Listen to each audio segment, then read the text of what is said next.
নমস্কাৰ বন্ধুসকল, মই হাতীমে আজি আকৌ পুনৰে আপোনালোকৰ মাজলৈ একদম মৰ্ণিঙতে উপস্থিত হ'লোহি। আজি আলোচনা কৰিম যে দাংবডি তাৰ লগতে পটল এই দুটা খেতি কেনেকৈ কৰিব পাৰি। তো স্কিপ নকৰিব, আৰম্ভণিৰ পৰা শেষলৈকে চাব। যদি আপোনালোকেও ভাবিছে যে আমি দাংবডি আৰু পটল একেলগে কৰিম, এইটো কিন্তু একেবাৰে তাৰমানে ভুল পদ্ধতিত কৰা খেতি। এই পদ্ধতিত খেতি কৰিলে খেতিৰ পৰা তাৰমানে কি হয়, দুটা মেডিচিন একেলগে দিলে, যেনিবা ভিটামিন আৰু পোকৰ ঔষধ, যিকোনো দুটাৰ পৰা এটাহে কাম কৰিব। সেইমতে মই আপোনালোকক কৈছোঁ যে দাংবডি আৰু পটল দুটা খেতি যে একেলগে কৰা হ'ল, দুটাৰ পৰা এটা খেতিহে ভাল হ'ব আৰু এটা গছৰ অৱস্থা একেবাৰে বেয়াই হ'ব। তো যি দেখা পালোঁ, খেতিত গোবৰৰতো কোনো অভাৱ নাই, যথেষ্ট পৰিমাণে গোবৰ দিয়া হৈছে। ইফালে দাংবডি, আগতে পটল দিয়া হৈছিল, তাৰপিছত দিয়া হ'ল দাংবডি। তো পটলৰ গছৰ কোনো অৱস্থা নাই, হালত বহুত খাৰাপহে। তো একদম পাতবিলাক কোচ খুৱাই দিলে, তাৰমানে দাংবডি গছৰ উৰণীয়া পোকবিলাক, তাৰমানে দাংবডি গছৰ আগবিলাক অকণমান তাৰমানে এনেকুৱা হাতেৰে লাৰি চাব, বহুত তাৰমানে হেৰিৰ নিচিনা, তাৰমানে পোকে খাই বেছি এটা হেৰি নাপায়। কিন্তু পটল গছৰ আগবিলাক একেবাৰে কোমল আৰু এই দাংবডিটো হ'ল ডাঠ। সেইকাৰণে দাংবডি গছৰ যিমান পোক থাকে চব আহি পটল গছত আহি বহে, আৰু পোকৰ ঔষধ এই দাংবডি গছত দিয়াৰ লগে লগে আহি গৈ পটল গছত খায়। সেই ঔষধটো যেতিয়া পটল গছত দিব, তেতিয়া আৰু কাম নকৰা হৈ যাব। তো মই কৈছোঁ কি, এই খেতিটো কৰিছে ঠিকেই আছে, কিন্তু এইটো খেতিৰ পৰা দুটা খেতি যে একেলগে কৰিছোঁ, এটা খেতি ঠিক হ'ব আৰু এটা খেতি ভাল নহ'ব, এইটো কিন্তু সঁচা। কিন্তু দুয়োটা খেতিটো আমি বচাই ৰাখিব লাগিব। তাৰ কাৰণে আমি কি কৰিব লাগিব, উন্নত ধৰণৰ মেডিচিন দিব লাগিব।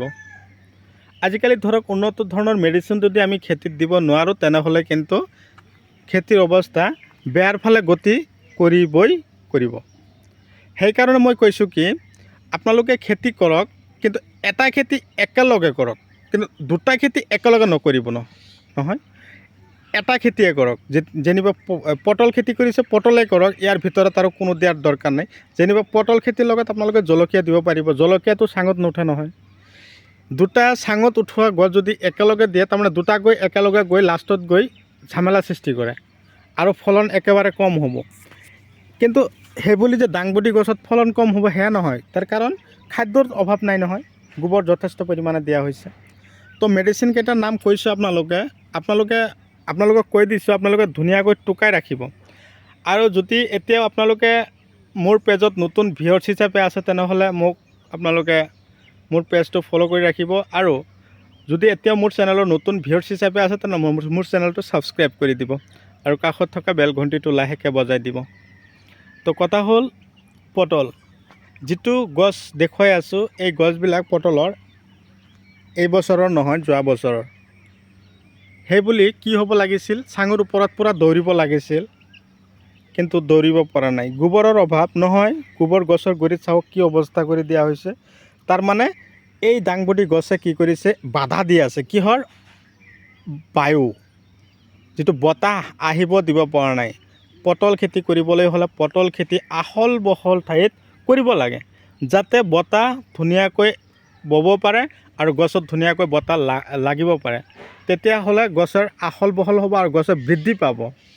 তাৰমানে চাৰিওফালে এনেকুৱা একদম পূৰা বেৰৰ নিচিনা হৈ আছে, বতাহ আহিব পৰা নাই, সেইকাৰণে অসুবিধাত পৰিছে। আৰু পোক আৰামত বহি বহি খাইছে। খেতিত ঘাঁহৰ কোনো অভাৱ নাই, ঘাঁহ একদম পূৰা দমে ভৰি গৈছে। তো ফাৰ্ষ্ট টাইম মই এটা কথাই কৈছোঁ, আপোনালোকে এটা কথা লক্ষ্য কৰিব, এই পাতবিলাকত এক ধৰণৰ পোক আৰামত বহি বহি এইবিলাক ফুলাই দিয়ে। কোনটো পোক লক্ষ্য কৰিব, আমি যেতিয়া বাইক বা ড্ৰাইভ কৰি থাকোঁ, সেই মুহূৰ্তত কিছুমান পোক আহে, যিটো পোকে নেকি এটা দিনত কমেও 3 লাখৰ ওপৰত কণী দি থাকে। এই পোকটোৱে যেতিয়া গৈ পাতত আহি বহিব তেতিয়া পাতবিলাক গছৰ সেউজ আৱৰণ পাতবিলাক লাহেকৈ এনেকৈ ফটক ফটিক বনাই দিব। তেতিয়া আৰু গছৰ চেহেৰা ধৰণ আকৃতি ভাল নাথাকে। তাৰ কাৰণে আপোনালোকে কি কৰিব লাগিব, সেই পোকবিলাক আঁতৰাবৰ কাৰণে শ্বৰ্ট স্প্ৰে কৰিব, মাজে মাজে মাইক শ্বৰ্ট স্প্ৰে কৰিব। তাৰ লগতে মই কেইবাটাও ঔষধৰ কথা কৈছোঁ, আপোনালোকে একে ধৰণৰ ঔষধ আপোনালোকৰ খেতিত ইউজ নকৰিব। বেলেগ বেলেগ ধৰণৰ ঔষধ বেলেগ বেলেগ সময়ত, মানে সপ্তাহত দুবাৰ ইউজ কৰিব, কিন্তু একে ধৰণৰ ঔষধ নহয়। এটা হ'ল শ্বৰ্ট, এটা হ'ল মাইক শ্বৰ্ট, মনত ৰাখিব। আৰু এটা হ'ল গ্ৰেচিয়া আৰু এটা হ'ল চেমডিছ। সেইবুলি যে চেমডিছ আৰু গ্ৰেচিয়া একেলগে দিব অসম্ভৱ কথা। আপোনালোকে এই গ্ৰেচিয়া যিটো আছে এইটো যদি আজি দিছে 5 দিন বা এসপ্তাহ পিছত আপোনালোকে চেমডিছ দিব। গ্ৰেচিয়া হ'ল গডৰেজ এগ্ৰোভেট কোম্পানী আৰু চেমডিছ হ'ল চিনজিন্দা কোম্পানী। ঔষধবিলাক কিন্তু বহুত ভাল খেতিৰ কাৰণে। পাতবিলাক কোচ খাই মোজোংগা মাৰি দিয়ে, গছৰ ফলনবিলাক ফুটা কৰে। এনেকুৱা ধৰণৰ যদি প্ৰব্লেম হৈছে আপোনালোকে এই ধৰণৰ মেডিচিনবিলাক দিব।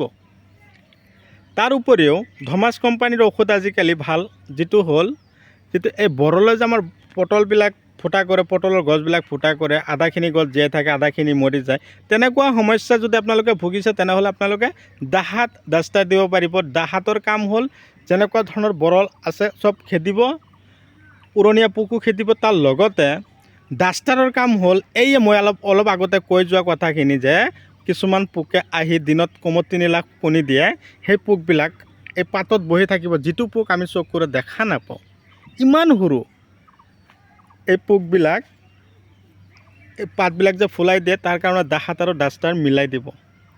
চাব আপোনালোকৰ খেতিত আৰু কোনো সমস্যা নাথাকিব। এতিয়া কথা হ'ল লখন্দি আৰু জুডিঅ' পাৱাৰ দুয়োটাই কিন্তু ফাংগিচাইডৰ ঔষধ হয়। এতিয়া আপোনালোকে যদি লখন্দি পাইছে, আপোনালোকে আজি যেন লখন্দি দিছে, লখন্দিৰ কাম কি, জুডিঅ' পাৱাৰৰ কাম কি? ফাংগিচাইড মানে কি হ'ল গছৰ পাত, এইটো এটা ফাংগিচাইড হয়। কিন্তু শুকান আৰু গেলি যোৱা, তাৰমানে এটা হ'ল পানী আৰু এটা হ'ল শুকান। আপোনালোকে লখন্দি যদি মাৰে, পাতত যদি কোনো ধৰণৰ দাগ থাকে, ক'লা দাগ, গেলি যোৱা, এইটো ভাল কৰিব।